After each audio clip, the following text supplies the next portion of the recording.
celebrating its 85th birthday this year.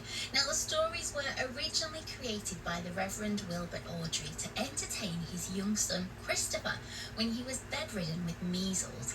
After his father retired, Christopher took over the writing of the Railway series, creating new characters and new adventures. And I am very happy to say that Christopher joins me now. Good afternoon. Good afternoon to you. I mean, Christopher, to say that Thomas the Tank Engine has defined your life is probably a bit of an understatement, isn't it? Yes, it is really.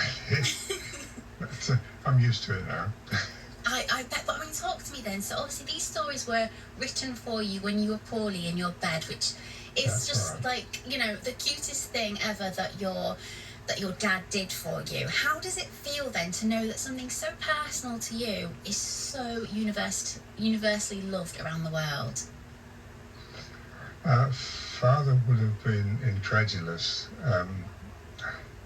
I've got used to it, I suppose, because it's been there for 80 years. So, yeah, it still strikes me a bit curious that people are interested, but that's the way of the world. I mean, you say a little bit interested. It's a huge legacy, isn't it, from your dad? Something that is still so as popular now as it was then. Well, I suppose so. Yes. In the early days, of course, it wasn't global like it is now, and that's the thing that Father could never get his head round. But yes, it's with us all. It really is. Can I ask, do you have a favourite character, Christopher? I do, but Father, when he was asked that question, would always say, "No, I don't," because children in the family, you don't have favourites. This is true. I do, because in 1952 we were on holiday near Yarmouth, Great Yarmouth, and one evening, my father and I went for a walk along the Yarmouth Fish Quay, and we came across this sort of engine, a bit like a brake van. Yes. He explained what it was, of course, and I was 12, just 12, and I was allowed to get up and stand on the engine. And somewhere in the archives that we have is a picture of the front of the tram engine with a big school cap just about poking over the top of the window.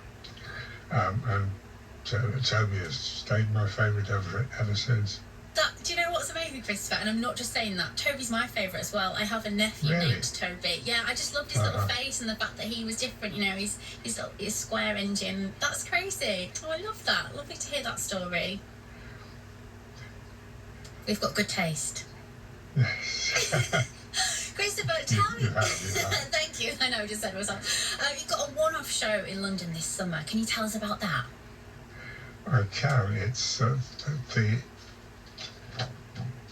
event in Apollo on the 25th of June. Starts late, 8 p.m. There'll be an interval at 9, and they'll probably finish around 10:30. Not a conventional evening, one night only, but a compendium of my life and some never seen before audio and visual items. To give your listeners a little taste of what to expect, we've unaired footage from a TV documentary and an audition recording of one of the Railway series, recorded in 1957 by a then unknown narrator who went on to become the voice of some very popular children's TV shows. Much of the footage for the evening is from my personal archive, which I've never before shared.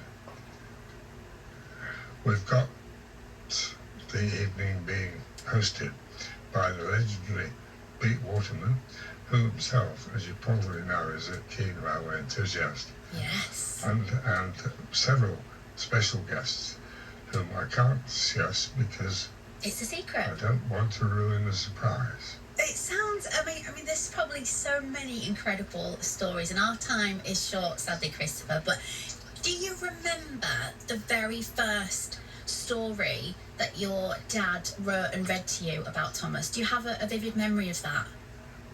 I don't have a vivid memory of him actually telling it to me, but I've heard it so many times that if we had time, I could probably recite it to you. Oh. It's just so wonderful that this, your incredible dad wrote these stories for you, made you feel better when you were in your bed poorly sick, and now 85 years on, he's still going incredibly strong. I mean, there's Thomas Lands all over the world, isn't there? There are, yes, that's right.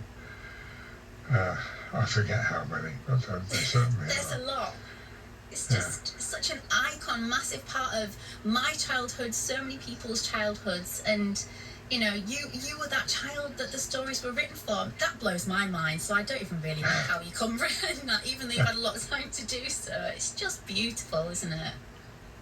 Well, it's made a lot of people very happy, including me. Oh, I can imagine. What do you think it is about Thomas and his friends that makes everyone kind of lean into it so much? I think that they were written. Father regarded the engines as part of his family, and they're written as if he is telling the story to his family. I don't know if that makes sense, but they have the children's foibles, and they need the Fat Controller to pit stop and tell them what to go, where they're going wrong, and keep them in order. Yeah. Oh, I mean, just incredible, really incredible. It's an absolute joy and an honour to speak to you, Christopher, and I hope your show in London goes really, really well. That's very kind. Thank you very much indeed. And here's to another 85 years and more of Thomas the Tank Engine. Absolutely. Thank you so much. Bye-bye, Christopher. You're very welcome. Bye. Bye. Oh, I could have spoken to him all afternoon. What a beautiful, soothing voice. Christopher Awdry there. The person that the stories of Thomas the Tank Engine were originally written for by his lovely father, the Reverend Wilbert Awdry, when Christopher was poorly sick in his bed with measles. And here we are all these years on, still loving Thomas. I mean, it's still on. When I was a kids telepresenter back in my old life, Thomas the Tank Engine was one of the most popular programmes that we had. And I remember Thomas Land opening at Drayton Manor because we went and did a show there and did all the celebrations of it. Absolutely massive. I'm sure you have grown up with Thomas the Tank Engine, and your children and your grandchildren loving it. Like I say, my favourite engine is Toby. I have a nephew named Toby. Lovely to hear that Christopher's favourite engine was Toby as well. And if you want to find out more about Christopher's appearance in June, he's going to be in London at the Hammersmith Apollo, and it's going to be hosted by real enthusiast, like I said, Pete Waterman. Absolutely gorgeous to speak to him. Let me know if you are a massive fan of Thomas the Tank Engine. Email me amy.thompson@bbc.co.uk, and let me know if you as well have a favourite engine.